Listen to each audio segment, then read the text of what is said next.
Today we'll be demonstrating FreeMILL, the free milling plugin included with Visual CAM for SOLIDWORKS, brought to you by MecSoft Corporation. After downloading and installing Visual CAM for SOLIDWORKS, launch your SOLIDWORKS application either from your desktop or from the Windows Start menu. If a Visual CAM license has not yet been activated on your computer, the Visual CAM Get Started dialog is displayed when the add-in is first loaded into SOLIDWORKS.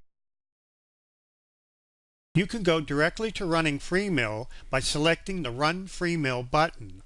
You can also choose to evaluate the full product by selecting the Run CAM Demo button. All functionality is available except for saving and generating G-code.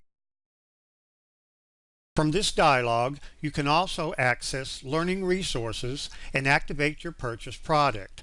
For now, we'll choose the Run FreeMILL button. Docked on the left, you will see the FreeMILL Wizard.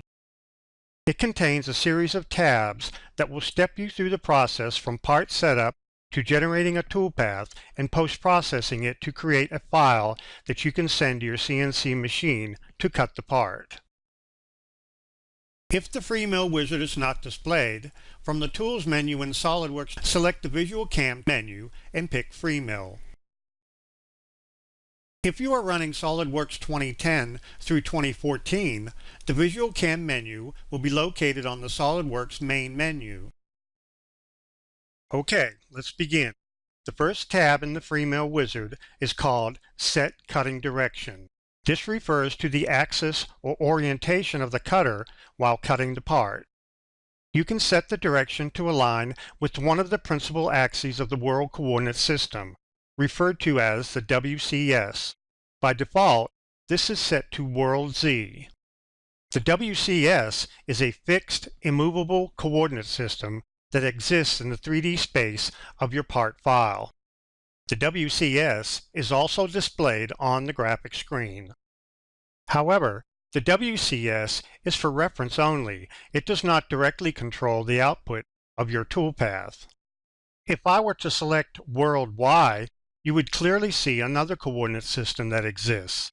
This coordinate system does directly control the output of the toolpath and is referred to as the Machine Coordinate System, or MCS.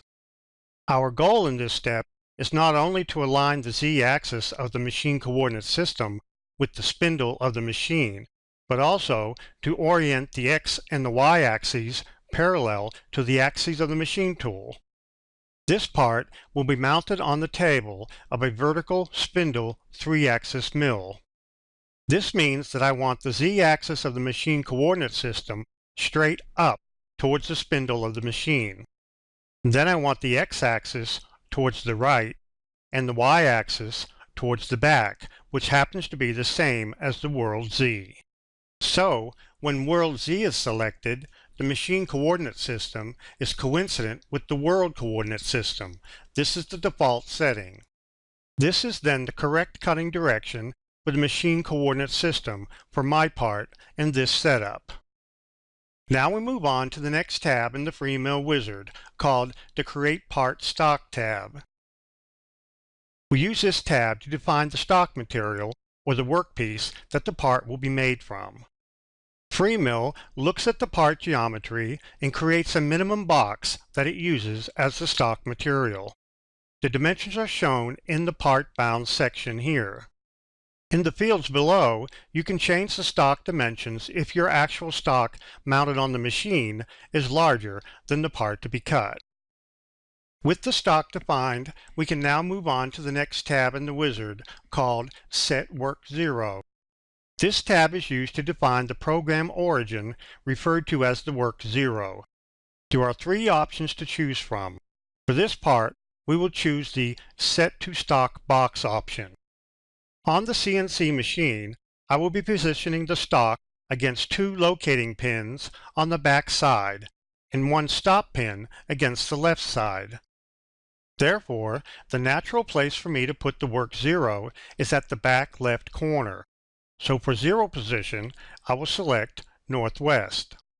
I also want the work 0 located at the top of the stock.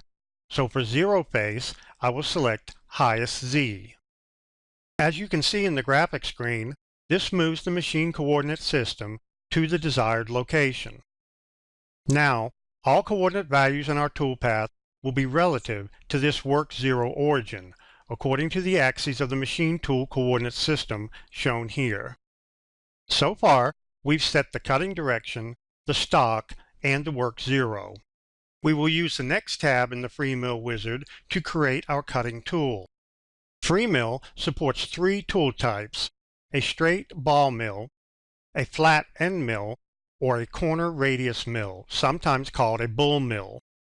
I'll be using a 1/2 inch diameter ball mill, and the default dimensions shown for the cutter and the holder are acceptable. With the tool defined, the next tab is used to define the cutting feeds and speeds. You can set the spindle speed in RPMs, as well as the cut, engage, and retract feed rate values. You can refer to the diagram in the dialog as a reference. Now we're ready to cut our toolpath.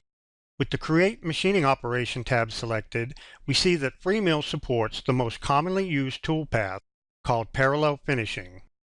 Parallel finishing cuts across the face of the part, each pass being separated from the next by a step-over distance. First, we'll set the step distance to 0.05 or 50 thousandths, and for the cut direction, we'll select a long X. Now we'll pick Generate to see our toolpath displayed in the graphic screen, and there it is. You can also perform a quick simulation to see your process stock model. We'll pick the Simulate button, and there it is. You can also toggle the display of the toolpath in the graphic screen. Now that we've generated and simulated our toolpath, we can move to the last tab in the FreeMILL Wizard and post-process our operation. Post-processing converts the toolpath you see on the screen into a post file containing G-codes that the controller on your CNC machine will use to cut the part. You will find that FreeMILL currently supports over 300 different post-processors. I have chosen the Haas machine, so now we're ready to execute the post. The Save As dialog displays, allowing you to specify a file name and location for your post file. Once created, the post file is displayed in Notepad, listing the G-codes and M-codes for the Haas machine controller. If you look down through the post file, you can see that the Z-axis values are all negative. That's to be expected because we placed the work 0 origin at the top of our stock material, so that all cutting will be in the negative Z direction. This completes our demonstration on FreeMILL, the cost-free milling plugin, including in Visual Chem for SOLIDWORKS, brought to you from MecSoft Corporation. For further assistance, you can visit the online help supplied with the program or visit www.mecsoft.com for additional tutorials. Thank you.